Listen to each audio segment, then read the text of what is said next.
Avec l'élection cette semaine de Donald Trump, son époux, Melania Trump est devenue pour la deuxième fois la First Lady, la première dame des États-Unis d'Amérique, la première puissance mondiale.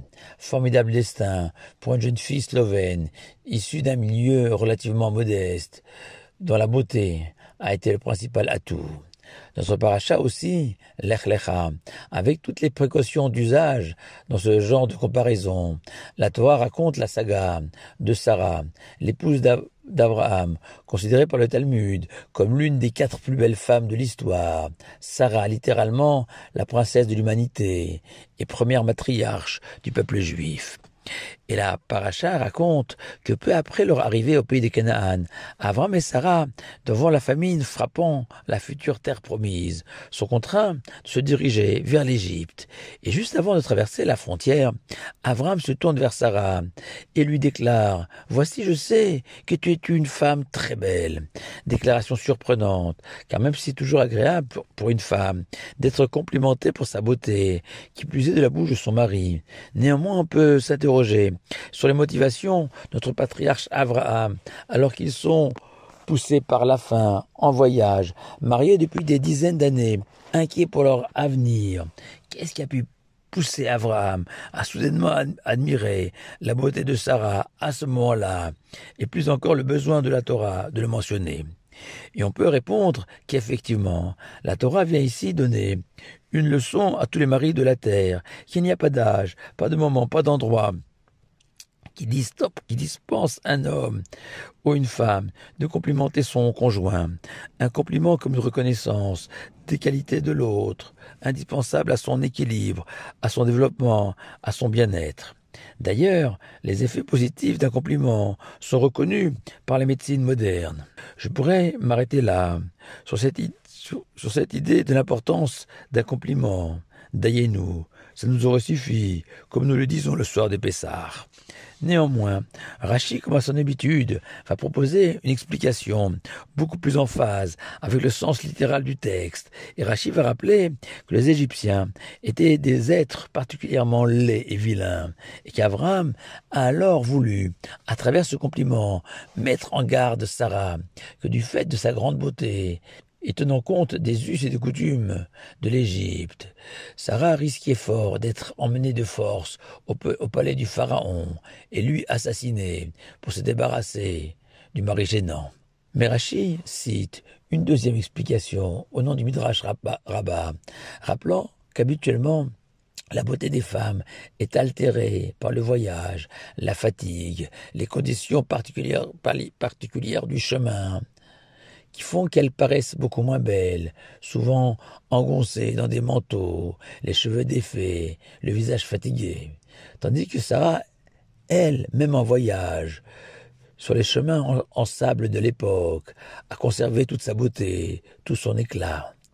Et cette explication du Midrash m'a toujours intrigué. Et pour être franc, j'y pense souvent quand je suis en voyage, en croisant les passagers d'un avion par exemple.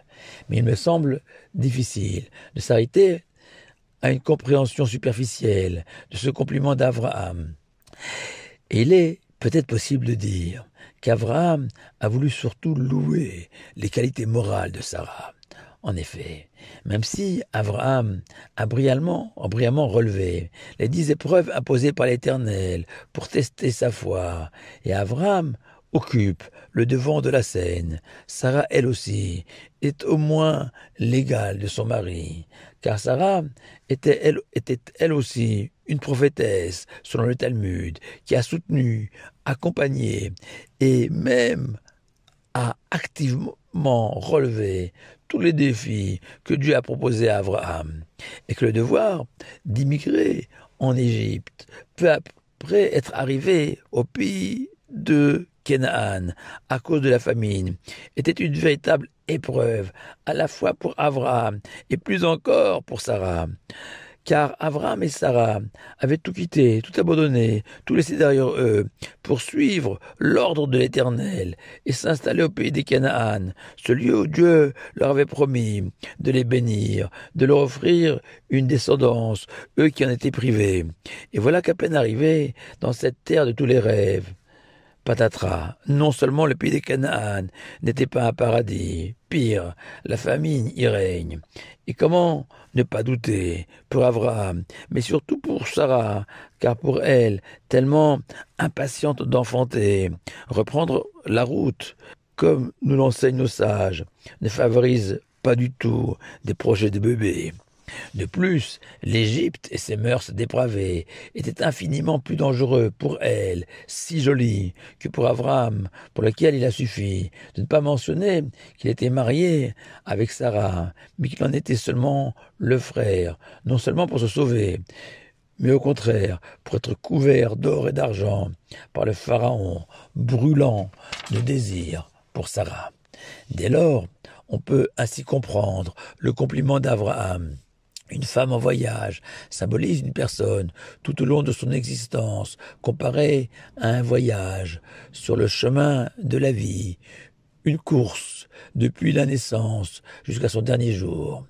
Et l'existence est pleine de pièges, de tentations, d'épreuves, et comme dans toutes les courses, les épreuves, sur la ligne de départ, tous les coureurs se tiennent sur la même ligne, impeccables, cinglés dans leur tenue resplendissante. Mais dès que la course commence, nombre de coureurs, perdent de leur superbe, se retrouvent à la peine, en retard, maugréant, dégoulinant de sueur, certains abandonnant même la course, renonçant à voir l'arrivée. C'est ce qu'a voulu signifier Avram à Sarah, se tournant vers elle, face à l'épreuve si difficile de l'Égypte. Je me rends compte que face à cette nouvelle épreuve, tu n'as rien perdu de ta détermination, de ta volonté, de ta superbe, prête à surmonter cette nouvelle épreuve, comme si c'était la première, avec toute ton ambition, tous tes rêves, mettant de côté toutes tes déceptions, toutes tes attentes inassouvies, pour mieux se hisser au sommet de l'histoire. Pour conclure, le Zohar propose une autre explication au compliment inattendu d'Abraham à Sarah. Et le Zohar explique qu'Abraham a aperçu la présence divine, la Shekhinah, qui entourait Sarah. Et c'est ce qu'il a admiré. Combien elle est magnifique, ma femme, parée de l'éclat de la lumière céleste qui la rend si belle. Une beauté divine, éternelle, inaltérable, même par des siècles d'histoire, sans aucune commune mesure possible, avec toutes les Miss Monde de la terre, fussent-elles devenues des First Lady. Shabbat Shalom à vous tous.